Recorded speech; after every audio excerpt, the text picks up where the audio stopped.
Salut à vous tous, écoutez-moi s'il vous plaît. Je viens vous raconter une histoire qui m'est arrivée, une histoire vraie qui me ronge, et je suis ici pour la partager avec vous tous.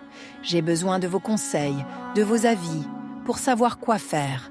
Alors s'il vous plaît, aidez-moi en laissant vos idées dans les commentaires. Je vais aller droit au but, pas de longue histoire. Je vais vous dire ce qui s'est passé, exactement comme ça s'est déroulé. Je suis tombée amoureuse d'un homme, mais ma mère n'a jamais été d'accord. Elle disait qu'elle ne voulait pas de lui, que son esprit ne l'acceptait pas, mais moi, j'étais folle de lui. Mon frère était le seul à soutenir ce mariage. Mon père est mort depuis longtemps, alors on n'était que moi, ma mère et mon frère, à nous débrouiller ensemble pour survivre. Puis, j'ai rencontré cet homme, et je suis tombée amoureuse. Il était si gentil. Il prenait soin de moi d'une manière qui me faisait sentir au sommet du monde. Même quand tout le monde me disait « Ne l'épouse pas, ne l'épouse pas », je ne pouvais pas l'écouter. Je me disais « Sans cet homme, je ne pense pas pouvoir en épouser un autre, jamais ». Mon frère m'a dit « Ce n'est pas moi qui vais vivre avec lui, je soutiendrai celui que ton cœur choisit ».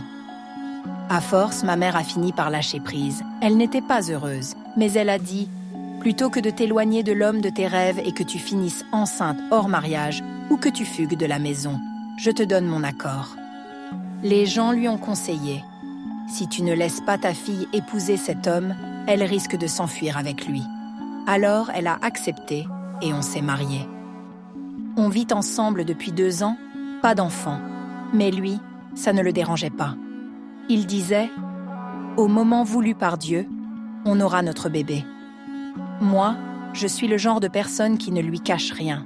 Je suis ouverte, franche, parce que lui aussi m'aimait comme ça. Il ne me cachait rien, du moins c'est ce que je pensais.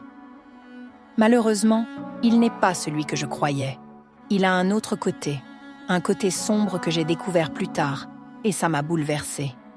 Je lui racontais tout. Quand ma mère appelait, je lui disais « C'est ma mère. Voilà ce qu'on a discuté. » Ma mère et mon frère sont restés au village, à se débrouiller. Les temps sont durs là-bas. Un jour, mon frère m'a appelé. « Sœur, les choses vont mal ici. Après mes études, je n'ai pas trouvé de travail, maman est malade, il faut s'occuper d'elle, mais on n'a pas d'argent.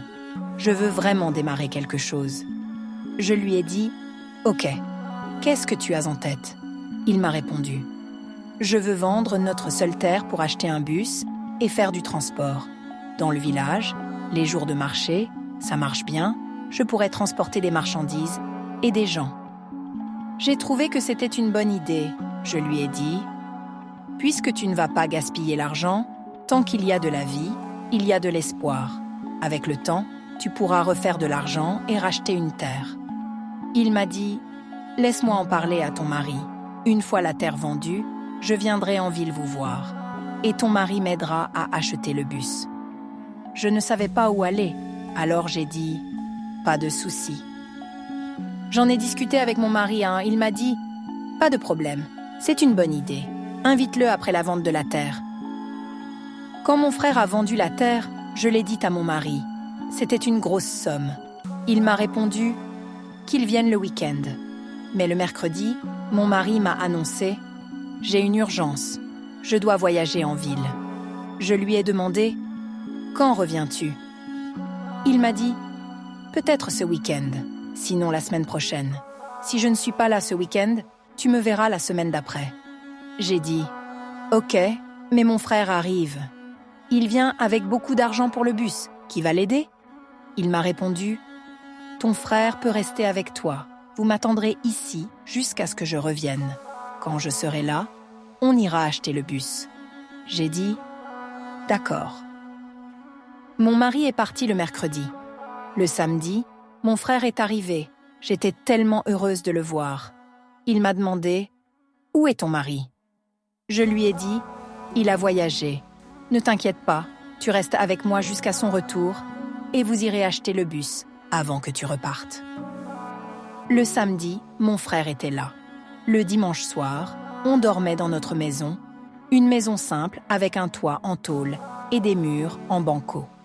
on a entendu des coups violents sur la porte. « Ouvre cette porte, ouvre cette porte !» Je me suis dit « Qui est-ce » Environ 7 hommes masqués sont entrés. Ils ont forcé la porte parce que j'avais trop peur pour ouvrir. Et mon frère aussi était terrifié. C'est un garçon calme, inoffensif, qui ne fait jamais rien de mal. Il m'a dit « N'ouvre pas !» Mais ils ont cassé la porte et sont entrés dans notre chambre. Ils ont fouillé partout. Ils ont pris tout l'argent qu'on avait dans la maison, y compris celui que mon frère avait apporté pour acheter le bus ce dimanche soir. Ils portaient tous des masques, et un homme en particulier m'a agressée. Il a couché avec moi cette nuit-là. Parmi eux, c'est le seul qui m'a touchée. Ça m'a fait tellement mal. Je pleurais. Mon frère pleurait aussi. Sœur, qu'est-ce que ça veut dire ? Mon arrivée chez toi a-t-elle apporté le malheur ? Regarde ce qu'ils t'ont fait. Ils ont tout pris, l'argent de notre terre, tout est parti. Et en plus, ils t'ont fait ça. J'étais effondrée. Le lundi, mon mari est revenu. Je lui ai tout raconté. Il a juste baissé la tête et m'a dit « Eh bien, c'est arrivé. Ce n'est pas ma faute. Ce n'est la faute de personne. Prends-le comme ça. » Mais dans ma tête, tous les jours, je repensais à cette nuit. Je n'étais plus moi-même. J'étais déprimée. Je pleurais sans arrêt. Lui, il me consolait. « S'il te plaît, ne te fais pas trop de mal. Tout le monde sait que ce n'est pas ta faute. » Mon frère était déprimé aussi. Tellement déprimé. Quand ma mère a appris ça, elle a eu une crise cardiaque. Ils ont dû l'emmener à l'hôpital en urgence. Mon frère est reparti au village les mains vides. Rien. Il pleurait tous les jours. Ma mère m'appelait. « Parle à ton frère pour qu'il ne pleure pas jusqu'à en mourir avant l'heure. » Je l'appelais, je l'encourageais, mais il pleurait au téléphone. Après avoir raccroché, j'allais dans un coin et je pleurais seule. Ça a continué comme ça. 1 mois après, j'ai commencé à me sentir bizarre, comme une femme enceinte, faible, avec des nausées. Je suis allée à l'hôpital. Ils ont confirmé que j'étais enceinte. J'ai dit « Quoi ? Enceinte de cet homme qui m'a agressée cette nuit-là ?» J'étais choquée. Même si je voulais un enfant, ce n'était pas celui de mon mari. J'étais déprimée, je pleurais, mon mari me consolait. « Ne te débarrasse pas de cette grossesse, ne l'enlève pas. Les enfants sont une bénédiction de Dieu. » Mais dans mon cœur, je n'étais pas heureuse. Je pleurais tous les jours. Je tombais malade à force de m'inquiéter. À l'hôpital, le docteur me disait « Madame, ce n'est pas bon pour l'enfant. Arrêtez de pleurer. Dieu sait tout. Vous ne savez pas ce que cet enfant deviendra. » Je voulais l'enlever, mais ils ne m'ont pas laissé. Même mon frère me disait « Prends ton mal en patience », alors qu'il était lui-même déprimé, perdu. Ça a continué comme ça, jusqu'à ce qu'un jour, ma voisine m'appelle. « Il y a une croisade. Viens à l'église avec moi. » J'ai dit « Non, dans mon état, je ne peux pas me concentrer sur ma vie, encore moins sur l'église. » Elle m'a répondu « Viens, c'est pour ça que je te le propose. Tu ne sais pas ce que Dieu peut faire pour toi. » J'ai suivi, dans l'église, je suis restée au fond. Je priais, je pensais à ma vie, je pleurais. Je n'entendais même pas ce qu'il disait. Puis, le pasteur a dit « Il y a une femme ici qui est enceinte. » Et il a appelé mon nom. J'étais sous le choc, comme dans un film. Il m'a dit « Viens devant. » J'étais assise, figée. Il a insisté 3 fois. Ma voisine m'a poussée. « C'est toi qui l'appelles, vas-y. » Je suis sortie. Le pasteur m'a regardée et a ri. « Pourquoi es-tu déprimée ? Pourquoi pleures-tu ? Tu pleures parce que cet enfant n'est pas celui de ton mari ? » J'ai dit « Oui. » Il m'a répondu « Madame, si je te dis quelque chose, vas-tu me croire ? » J'ai dit « Quoi ? » Il m'a dit « Cet enfant que tu portes, c'est celui de ton mari. » J'ai crié « Non, ce n'est pas possible. Cet homme m'a agressée cette nuit-là avec les voleurs masqués. » Il m'a dit « Je te dis que c'est l'enfant de ton mari. » J'étais abasourdie. Là, il m'a révélé que mon mari faisait partie du gang qui a pris l'argent, qu'il avait tout planifié C'est pour ça qu'il n'était pas là ce jour-là. Il n'était pas parti en voyage. Ces hommes masqués, c'était son groupe. Et lui, il était leur chef.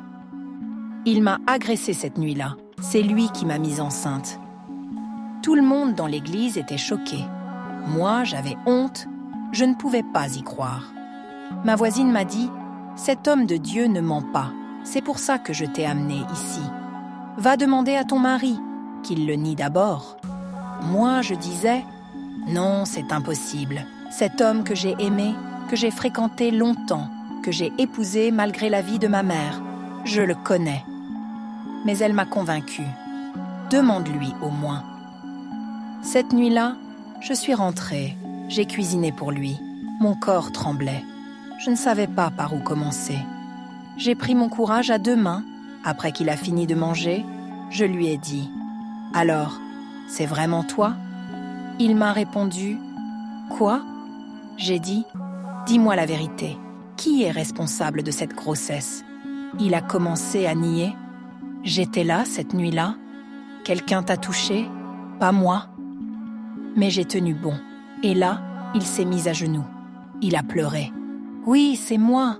J'ai crié. « Alors, c'est vrai ?»« C'est toi qui m'as fait ça, à moi et à ma famille. Tu sais ce que tu as fait à mon frère. Il pleure tous les jours. Il veut mettre fin à ses jours, notre dernier espoir. Pourquoi tu nous as fait ça ?» Il m'a supplié de ne rien dire. Je ne sais même pas ce qu'il a fait de cet argent, mais il prend soin de moi, très bien même. Moi, je n'arrive pas à croire que mon propre mari soit allé si loin pour faire ça à ma famille. Et je suis encore amoureuse de lui. Je suis enceinte, presque prête à accoucher.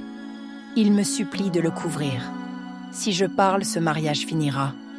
Ma famille ne voudra jamais que je reste avec un homme comme ça. Mais lui, c'est le père de mon enfant à naître. Je ne sais pas quoi faire, exposer la vérité ou le pardonner. Ça fait trop mal. C'est pourquoi je viens vers vous aujourd'hui. Aidez-moi, donnez-moi vos conseils. Je suis perdue. Mon frère est encore au village. Il ne fait rien. Il est déprimé. Ma mère est malade. Pas d'argent pour la soigner. Et mon mari me dit de cacher tout ça. Je vous en supplie. Que dois-je faire ?